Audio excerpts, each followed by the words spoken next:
I'm talking in my books on the precariat and the precariat charter about how this new class structure is emerging through globalization, in which we have a plutocracy up there with disgusting wealth and down here a growing precariat.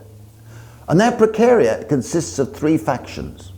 The first faction consists of people who come from old working class communities. They don't have a lot of education. Their parents had working class occupations of pride. They were car workers, they were steel workers, they were dockers, something like that. They don't have that. So they feel a sense of relative deprivation from a lost past. And then along come the Donald Trumps of the world and the Marine Le Pens of the world in France with neo-fascist sales gimmicks. And they're luring these people onto the rocks. And if we don't do something to arrest the growth of insecurity, then we're going to see much more of that. And that is scary for all of us.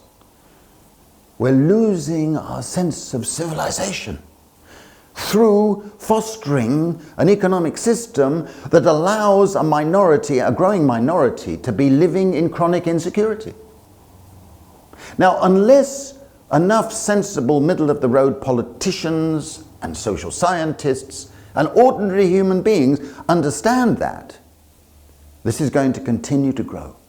I'm very much hoping that we will not be faced with a dystopia of a President Donald Trump, who's a bad joke.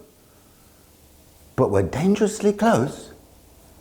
Now, the other end of the precariat consists of the young, educated people who went to university or college. And they come out, and their parents and their teachers had promised them a career, a future. And they come out knowing they bought an expensive lottery ticket that's not worth anything. And they're very frustrated too.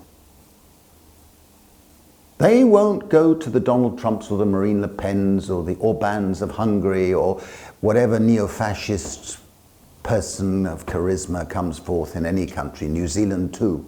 They won't go that direction.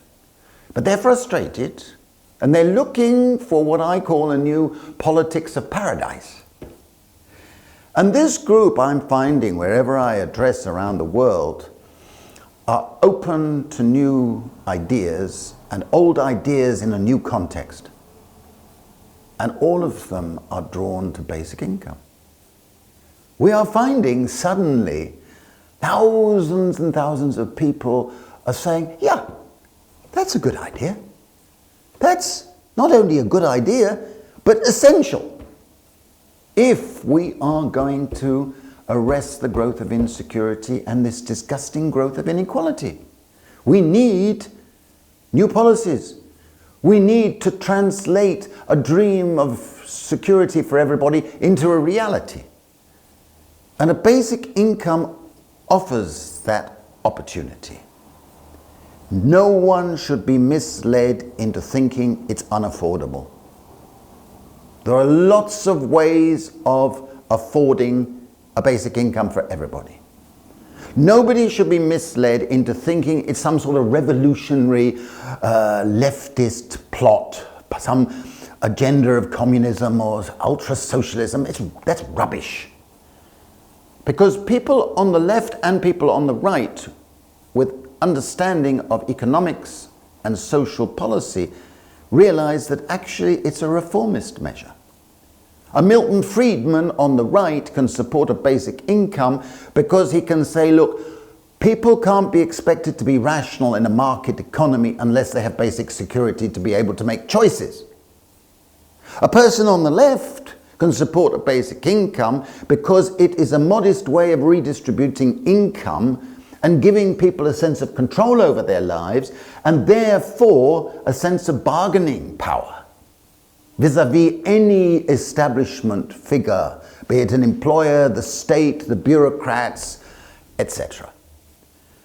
For me, a basic income has moved from being a desirable part of social policy to being an essential part. And that is why it is so exciting today to be seeing people like Gareth and others around the world suddenly having a new credibility and a sense of purpose, which is making mainstream politicians like the New Zealand Labour Party think, well, maybe we should be moving in that direction. And that is a wonderful new development.